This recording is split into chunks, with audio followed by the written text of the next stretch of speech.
Hello and welcome to Angry Andy Reviews, and this is my review for The Old Guard. The Old Guard stars Charlize Theron as the leader of an immortal group of mercenaries who are left exposed after someone discovers their secret and threatens their freedom. The Old Guard represents another large-scale release from the streaming titan that is Netflix, and as cinemas slowly start to open during the downturn of the global health crisis, the release of this film is timely and well placed enough to remind us of what we're missing and give us that itch for hitting the theatres again and enjoying those summer tentpole blockbusters on the big screen. To be fair to it, The Old Guard is one of those few Netflix original features that could possibly have done well on the big screen. Based off a graphic novel by Greg Rucka and Leandro Fernandez, it reminded me a little, in terms of stylization that is, of the John Wick franchise. Bold, brash and uncompromising of its own lore and its own world building, it succeeds by virtue of the vision of its director and some pretty solid performances led by Charlize Theron, who spearheads much of the film's action and character drama. It does follow a familiar trend in action movies of the present, in that it harbours some extreme levels of violence and gore, and this is not a criticism, however, as it is completely necessary to showcase the power of the individuals that the film follows. These immortal mercenaries that go through it all. Outright death by firing squad, headshots, grenade detonations.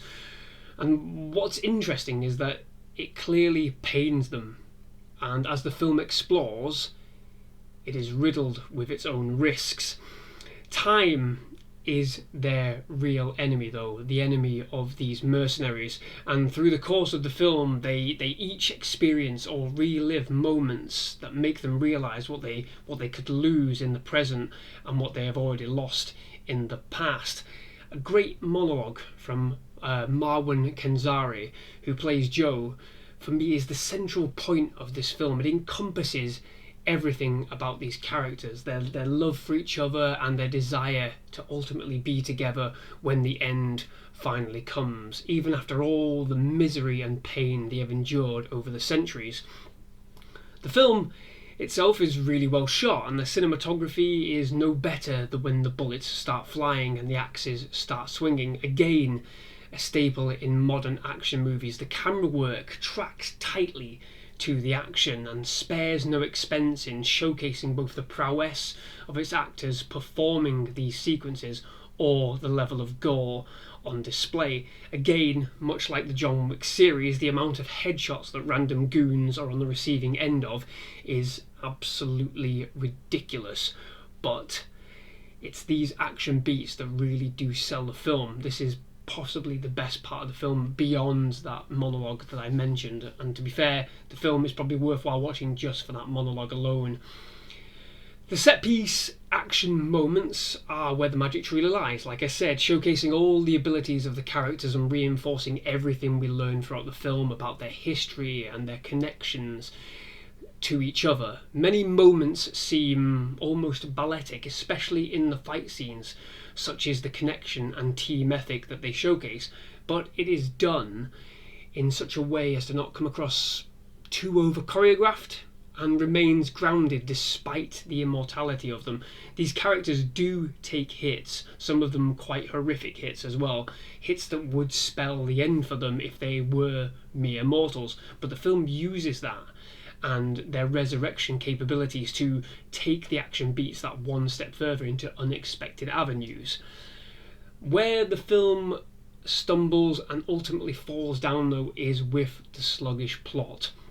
Unfortunately for me, the film felt about 30 minutes too long. There are several threads constantly at work throughout this film that interlay between each other, and of course, you have the necessary exposition dumps, which are done quite well and does in a few cases lend a lot more credence to a couple of the characters, but some moments feel too drawn out and sadly slow the whole endeavour right the way down, just at the point when you can feel yourself almost demanding that something big needs to happen. And if you're getting that feeling and the film's not giving that to you, you know there is, something not quite right at this point. Yeah, okay, that could be you demanding too much, but the film actively seems to almost, advertise that something's going to happen, and then nothing does. It just kind of trickles away or becomes another exposition dump. It becomes melodramatic and possibly too poignant for its own good. Again, possibly out of need in an effort to cement these characters and their moral decisions and directions. But when it does, it loses that little bit of levity that the film had, and it feels too heavy. There are a lot of heavy emotional moments in this film. The characters realise, their struggles and their past history.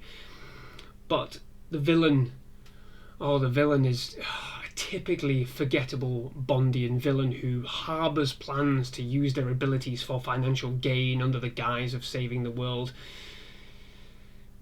The scheme, and that's what I'm putting. It's a pyramid scheme of predictability.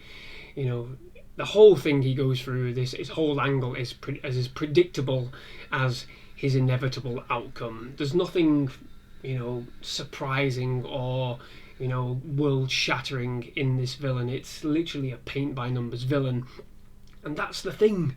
There are no great twists or shocks, despite the film suggesting as much. You can see every plot direction coming, every character choice, every payoff.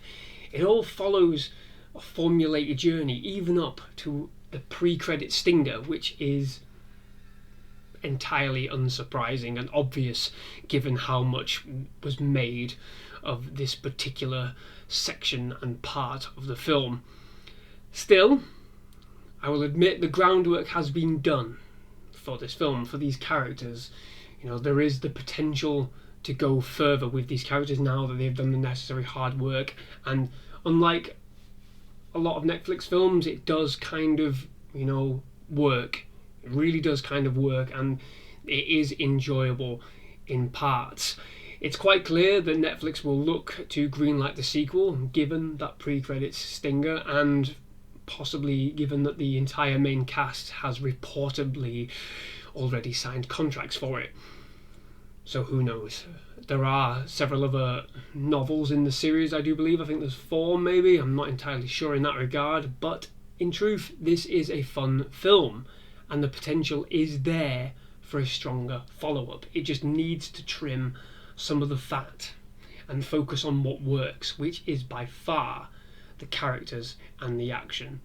The characters sell the film, and the action is the cherry on top of the cake. It just get a better villain and streamline that story, cut out some of the unnecessary plot, and you have a winning sequel there. But for the moment, yes, it's an okay film, and for that reason I'm giving it a 6 out of 10. I will watch a sequel if they do one, purely because it does actually work. But other than that, that's what I have for today. Now, like I said at the start, cinemas are reopening, albeit very slowly, and films are being released very slowly. So hopefully within the next couple of weeks we'll be able to get in there and we'll be able to get some films watched. And of course, whenever I watch them, I will do a review for them, so you can rest assured that plenty more is to come. But for the time being, that is it, ladies and gentlemen. Bye bye.